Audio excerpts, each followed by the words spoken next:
Episode 8. The Promise Unkept. The Silent Troupe returned before dawn. Liora and Elias had not yet left the market when their drums began to sound again. Low, hollow beats that matched no rhythm of steps, yet made the cobbles themselves seem to throb. The crowd parted, uneasy, though no one said a word. The troupe's beaked masks glimmered like wet bone in the lantern light. Leora's chest tightened. The air around them felt charged, as though every word spoken might ignite. She whispered, "Why are they here again?" Elias's hand brushed her shoulder, a gesture not of comfort, but caution. Because someone broke a promise. The troupe stopped in the center of the street, their drumming cut off in perfect unison. A silence spread outward like ripples on water. From the press of the crowd, a man stumbled forward. He looked ordinary enough. No horns, no scales, no shimmer of unnatural skin. A human, tired and gray, clutching the handle of a small wooden cart. His eyes darted, terrified, toward the masked performers. "No," he croaked. "I didn't mean. It wasn't." One of the troupe raised its drumstick. The sound that followed was not a beat, but a shattering, as though glass had broken inside Leora's skull. The man cried out, clutching his chest. His cart toppled, spilling its contents, a pile of wooden toys carved with strange precision.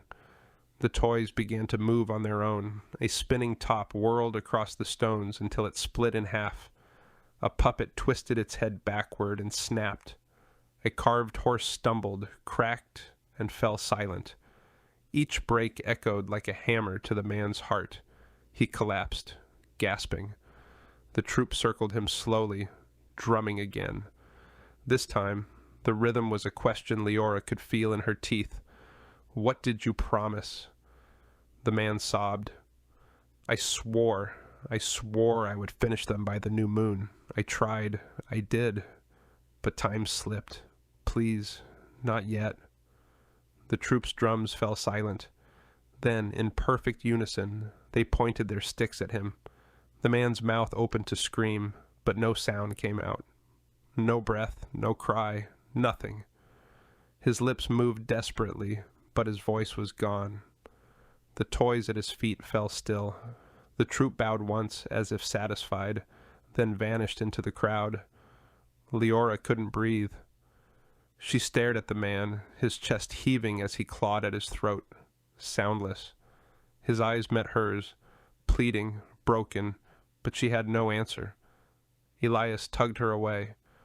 "Don't watch." "They took his voice," she whispered. "They took his promise," Elias corrected.